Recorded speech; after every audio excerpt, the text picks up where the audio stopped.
দাদা, দাদা রে, একবার মার সাথে দেখা করতে দে না রে দাদা। শোন শোন, মা তোর মুখ দেখতেও চায় না, তাই পাপ ঘাট থেকে নামানোর জন্য তোকে আমার থেকেও বেশি জমি লিখে দিয়েছে। মা গো, মা বিশ্বাস করো মা, আমার কোনো ভুল ছিল না মা গো। আবার শুরু করলি? হ্যাঁ, শুরু করলি তো? গেরস্তর বাড়ির সামনে নাকি কান্না? যা যা, বেরো এখান থেকে, বেরো।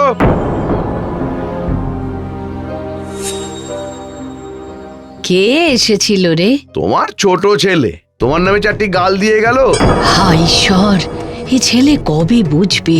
ও ছেলে চিরকালের অবুঝ অপদার্থ, নইলে বাবার মৃত্যুর সময় বাবার টাকা দিয়ে ফুর্তি করতে যায়। তুমি আর ওর জন্য হাউতাস করো না তো, আমায় খেতে দাও, বেরোবো। এই দি বাবা, দি।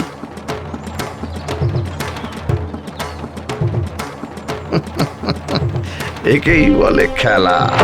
বাবা, খেলতে জানতে হয়, খেলতে জানতে হয়, নইলে পস্তাতে হয়।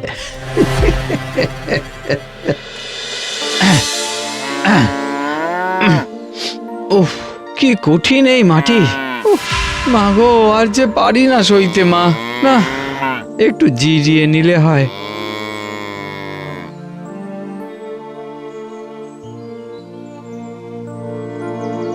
বাবা, তুমি বলেছিলে বলেই তো আমি ওই কাজ করেছিলাম বাবা, আর আজ মা আমাকে ভুল বোঝে। গদাই, গদাই, আমি যতদিন সুস্থ ছিলাম তোর পিসিকে দেখেছি, গোপনে প্রতি মাসে টাকা পাঠিয়েছি, কিন্তু আমি মরে গেলে তোর পিসিকে আর কেউ দেখবে না, তোর দাদা দেখতেও যাবে না। বলছি, তুই তুই আমার একটা উপকার করবি? হ্যাঁ বাবা, বাবা বলো। এই যে দেখ, ওই বাক্সে কিছু টাকা আছে, পুটলি করা ওই টাকাগুলো তোর পিসিকে তুই দিয়ে আসবি। আচ্ছা বাবা। পারবি তো? হ্যাঁ হ্যাঁ, পারবো। দেখিস দেখিস কেউ না জানে, পুরো পরিবারের কেউ সেটা সহ্য করবে না।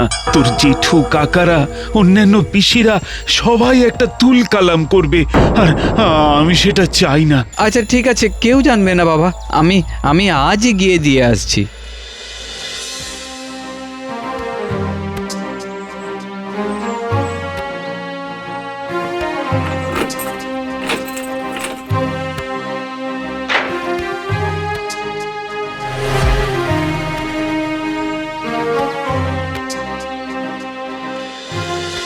বাবা, গদাই আজও কাউকে জানতে দেয়নি ওই টাকার কথা।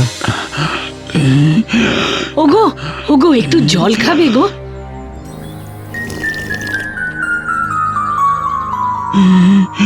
গদাই, গদাই, সারাক্ষণ গদাই গদাই গদাই। আর সে ছেলেকে দেখো, এখানে বাবা শ্বাস তুলছে আর উনি গেলেন শহরে। কিন্তু বাবা, তোমার শেষ ইচ্ছে পালন করতে গিয়ে আমি তোমার মুখে শেষ জলটাও দিতে পারিনি, আর সবার কাছে আমি হয়ে গেলাম পূর্তিবাজ, চোর।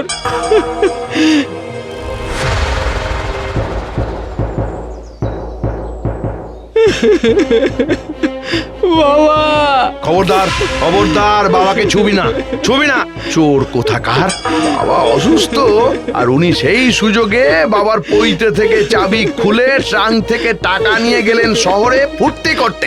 ছি ছি ছি ছি ছি ছি। তোর মতো অকাল কুষ্মাণ্ড ছেলে বাবাকে স্পর্শ করলে বাবার আত্মাও শান্তি পাবে না, বুঝলে? মা, ও মা, তুমি বিশ্বাস করো মা, আমি ফুর্তি করতে যাইনি। তুই কোথায় গেছিলি? মা, আমি বাবাকে কথা দিয়েছি, সে কথা আমি বলতে পারবো না। সেই নিজের অপকীর্তির কথা এখন ওই মরা লোকটার ঘাট দিয়ে চালাতে চাইছিস তো? মা গো।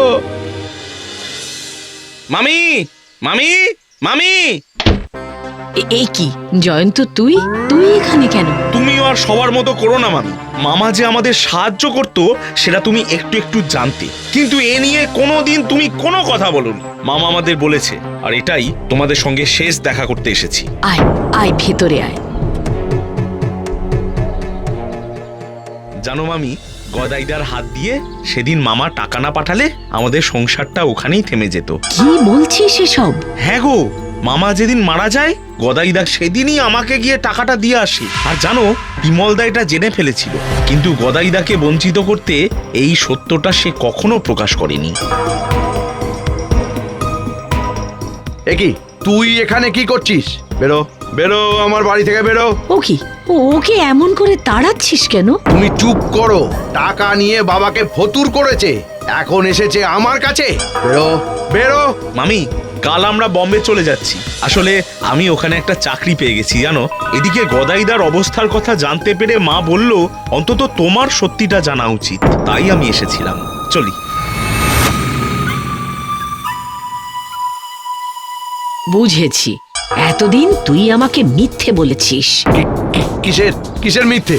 আমি গদাইয়ের কাছে চলে যাব। যাও যাও যাও, সেখানে না খেতে পেয়ে মরবে। যাও। ভুলে যাস না, তোর বাবার অবর্তমানে সব সম্পত্তির মালিক আমি। না খেতে পেয়ে যদি কেউ মরে, সেটা তুই। মা গো, তুমিও আমায় ভুল বুঝলে মা, তুমিও আমায় ভুল বুঝলে।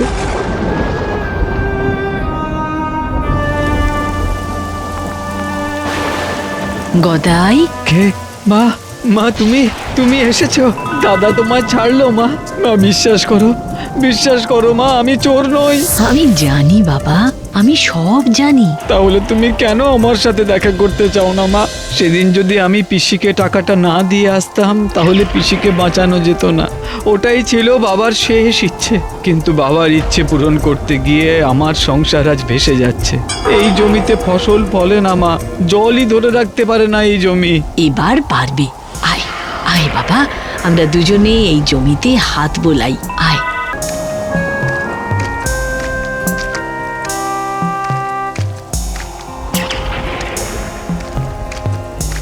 আমার আশীর্বাদে আবার এই জমিতে ফসল ফলবে, দেখিস। বলছো মা? তুমি বলছো?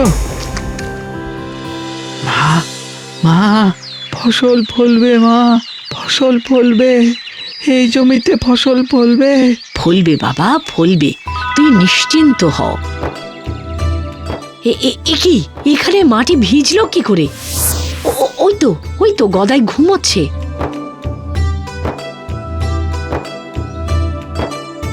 গদাই, ও গদাই, দেখ বাবা, আমি এসেছি গদাই। তুমি তো অনেকক্ষণ হলো এসেছো মা। দূর পাগল, আমি এই তো এলাম। জয়ন্ত এসেছিল, ওর কাছে সব কথা শুনলাম, তারপর আমি তোর কাছে চলে এসেছি বাবা। কিন্তু তুমি তো কত আগেই এসেছিলে। তারপর বৃষ্টি এলো, আমরা মাঠে হাত বোলালাম। ওই যে তুমি বললে না যে তোমার আশীর্বাদে এই বাঁজা জমিতে এবার ফসল ফলবে। আরে না রে, ও তুই স্বপ্ন দেখছিলি। স্বপ্ন? তবে ওই দেখো, দেখো মা, মা দেখো, স্বপ্ন নয় মা, স্বপ্ন নয়, এ কেউ তো এসেছিলেন। না হলে এই বাঁজা জমি চোখের পলকে এমন সবুজ হয়ে গেল কি করে? হ্যাঁ, কেউ এসেছিলেন মা, কেউ এসেছিলেন, তোমার রূপ ধরে কেউ এসেছিলেন মা। মা এসেছিলেন, মা বসুন্ধরা। তোর দুঃখ দেখে মা বসুন্ধরা এসেছিলেন রে। হ্যাঁ, চলো মা, চলো মা, ঘরে চলো, চলো।